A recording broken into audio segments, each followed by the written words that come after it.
13 at a push. Yeah. But they just wanted to hurry things along and get the real superstars on camera. That's right. Yeah. That's right. And we're going to jump into a match between Heaven and Machamp. And Machamp, of course, one of J. Billy B's picks on the board in the past couple playoffs. He's finished 5-2, or 6-1, or 5-2, then 6-1. And in the 6-1, he lost in the first round of top 8, so he hasn't quite made it to a championship. But every season, he gets slightly closer. Yeah, similar kind of record to Gundam Flame, who I ended up picking. You know, I think he has one top 8 where he lost the elimination game, and then one very close cut on Swiss. But it's coming down to this odd rogue, which Machamp was actually a player that was on my radar when I was looking through deck lists. I did really want to pick an even Shaman player, just because, as I mentioned in the intro, I really think that deck is super underrated. But Yeah. Go on. No. All right.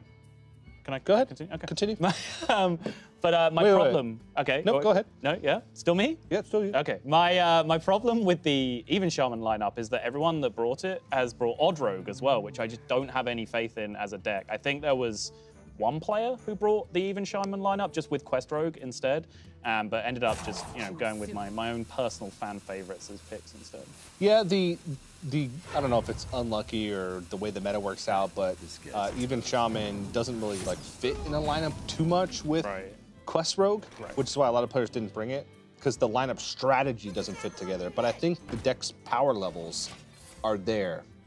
You know, in Conquest, you don't have to target a specific strategy or lineup. Sometimes you can just go with the decks that are consistently good against a majority of the decks you think people are going to bring. And even if Quest Rogue and even Shaman don't necessarily have the same matchups, like against even Paladin, for instance, where Quest Rogue suffers and even Shaman does well, you can still bring it and have success with it. Yeah, I think if you bring those two decks in the same lineup, you are essentially bringing a bring the best deck strategy. You just believe that even Shaman is one of the best decks. Yeah, which a lot of players find hard to believe, but I honestly, after playing it for the past couple of days, think it is. It's a great deck. In the meantime, though, Odd Rogue, the deck that I immediately slated as it appeared on screen, is having a great deal of board dominance right now. It picked up the SI Agent early on, which is crucial, and now Heaven's stuck in this position where he doesn't have a True Silver target, and his Call to Arms is just miserable on board, especially since he's already played one Knife Juggler, so he's gonna have to like super high roll the Call to Arms activation if he's gonna use it to fight back onto this board. Not only get the Knife Juggler, but also get it in one of the first 2 minions, and then also pick up one of the 1 health minions. Right. He'd have to hit Knife Juggler, he'd have to pull Knife Juggler out of his deck, have it first of the 3, and then hit a 50-50 followed by a 33% to be able to fight back onto this board. Trust me, it sounds easier than it actually is. The Blood Cell Corsair tech. Yeah, I don't think we're too worried about removing a charge from that True Silver right now. I think just making a board and slapping a Cold Blood on a thing just makes a lot more sense to me right now. Machamp quickly diverts his path, went for that Blood Cell Corsair initially, but then recognizes that this is just a game-winning board. That True Silver doesn't matter, and if he wants to destroy a charge, he can just do that on the next turn anyway. Yeah. One thing, though, is even Paladin, surprisingly for an aggressive deck, has some comeback tools. Yeah. With a quality Consecration and quality Avenging Wrath, or even just Avenging Wrath or Consecration by themselves can sometimes allow you to come back from a board state that you're super far behind on. I think that's one of the reasons why it's so powerful, because it can get the ball rolling very quickly. Called Arms is one of the most powerful cards in the game. And then if it does get in a pinch, it has a way to come back, which traditionally aggro decks have not had that. You know, I think of the aggro decks that dominated for so long, like aggro Shaman or Pirate Warrior. If they fell behind on board, unless they managed to put on a ton of damage early, they're probably gonna lose if they lose the board, especially if a taunt minion comes down. All right, let's see if you can nail it. Well. Oh, okay, that's step 1. Nope. Well, that was step 1 and 2. 1, get the Knife Juggler. 2, get the Knife Juggler in first or second position. That is true. And then 3, hit the juggles. I'm sorry for my unforgivable factual inaccuracy, TJ. It's all right. Thanks. This is a 5, 6, 7, 12 damage. This is kind of the breaking point for Machamp. Do you trade at all? He's got no follow-up play. Baku's out for another couple turns. He would have a lethal setup if there were no taunts.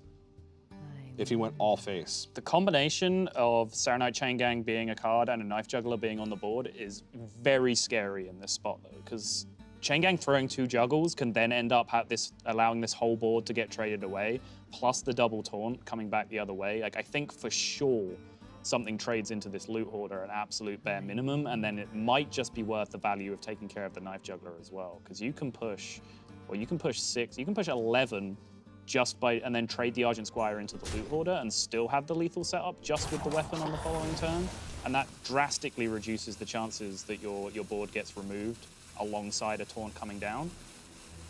But both plays have really significant downsides. If you trade off the board and don't set up lethal, if a board clear comes out, you have only a few outs to win the game. Right. If you don't trade and your opponent punishes it with a Serenite Chain Gang, but you set up lethal, you may never get through it again to push that damage. And so he kind of makes the middle ground play, where he trades some off the board, kind of the key minions, or at least the ones that are easy to trade, that provide a big benefit, like Loot Hoarder and Knife Juggler, and then pushes face as well. So as long as he has like one bigger threat stick, like Captain Greenskin, he's in a decent position. And what is this card that he's mousing over? It's a great question, TJ. He's too busy looking at the possibilities of the Sunkeeper Tyrant. Oh yeah, it's Direwolf, okay. So he allows him to take care of the Greenskin, and now he can play Serenite behind that. Sunkeeper Tyrant allowed him to like value trade a couple of minions and then take the board back into a 3/3, but he'd still just be suffering to the position where like his 3/7 just gets challenged so hard on board, and he does end up taking more face damage. And he's just trying to set himself up a position where he takes the minimum amount of face damage for the rest of the game, because once he runs out of taunt, that rogue weapon is just inevitability in terms of breaking him down.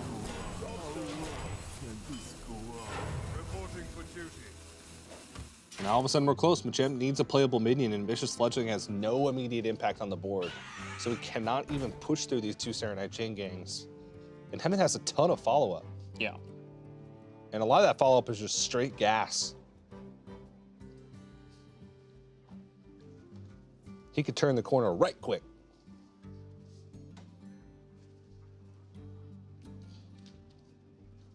Don't give me that look.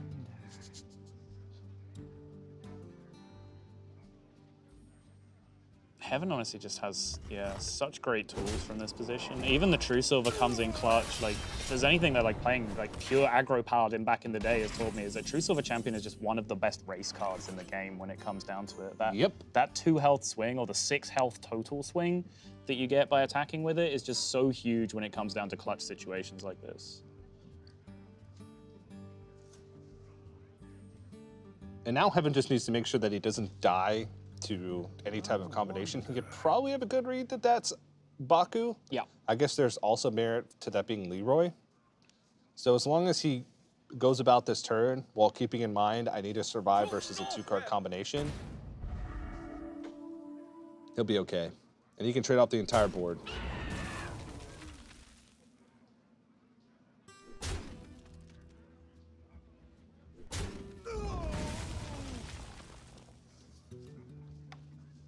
Just like that, Odd Rogue just out of gas.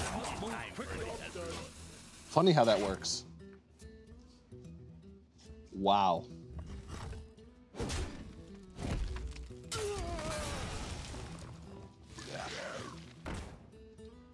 That is a miserable turn. Yeah. I like to draw the parallel of drawing Patches with Baku, but hey, at least Patches would have activated the combo on that Spine Slayer. Yep. That is a 9-mana minion that you have to put in your aggro deck, because essentially the odd archetype is being used aggressively first and foremost. There is the warrior out there that's using it to tank up, but the fact you have to put a 9-drop in your deck is just such a horrific downside. Yeah, Baku's just a really interesting tech card for this meta. I think he's got the wrong read in terms of his tech choices for this matchup at least.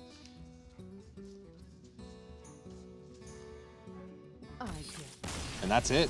Heaven takes the even Paladin versus aggro matchup and takes the series because of it.